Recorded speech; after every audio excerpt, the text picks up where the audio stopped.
Então, os aços Hadfield, ele caracteriza, se a gente for parar para analisar, é uma relação de 10 vezes o teor de carbono. Então, o teor de manganês ele varia de 10 a 14% de manganês para 1 a 4 a 1,4% de carbono. Então, a gente percebe que é 10 vezes mais. Ele geralmente ele é obtido através de um resfriamento rápido para manter a microestrutura o quê? A microestrutura austenítica. Isso caracteriza esse material. Ele apresenta o quê? Uma excelente resistência a impactos constantes. É por isso que a gente utiliza muito em vagões, carro-torpedos, é bastante utilizado. E vale a pena também ressaltar que esse resfriamento rápido para manter a microestrutura austenítica é devido que a cementita fica em solução com a austenita, tá bom? Então, além dessa resistência a impactos, ele também apresenta o quê? Uma excelente resistência a ataques abrasivos.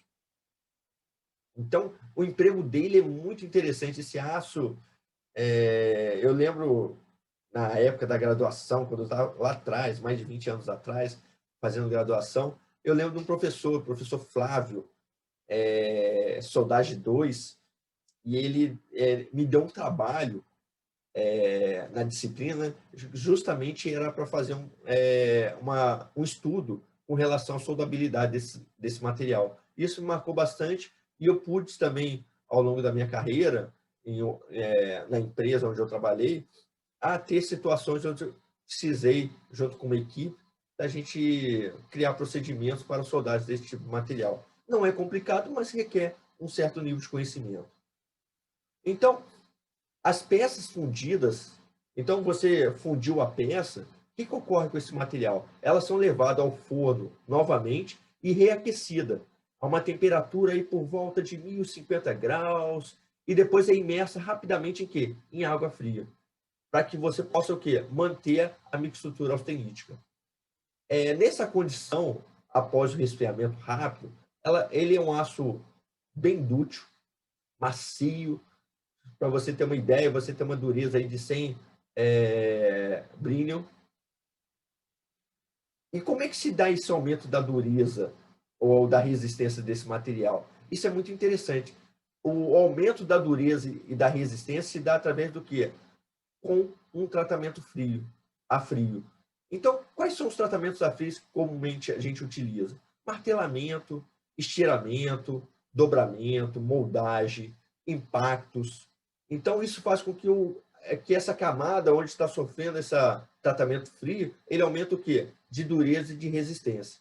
Então, o aumento da dureza somente superficial, para vocês terem uma ideia, chega o quê? A 55 Rockwell C. Então, estou passando de 100 Brillion, o seu interior, e aí vamos botar aí uns 70, 80 Rockwell B. Eu estou falando na superfície aí próximo de 55 Rockwell C. Então, o núcleo continua dútil, porém, e tenaz, porém a superfície ela vai aumentando a dureza. E é muito interessante que as camadas que vão sendo desgastadas, você vai desgastando por atrito, por abrasão, essa superfície, as camadas posteriores elas vão sendo o quê? Endurecidas.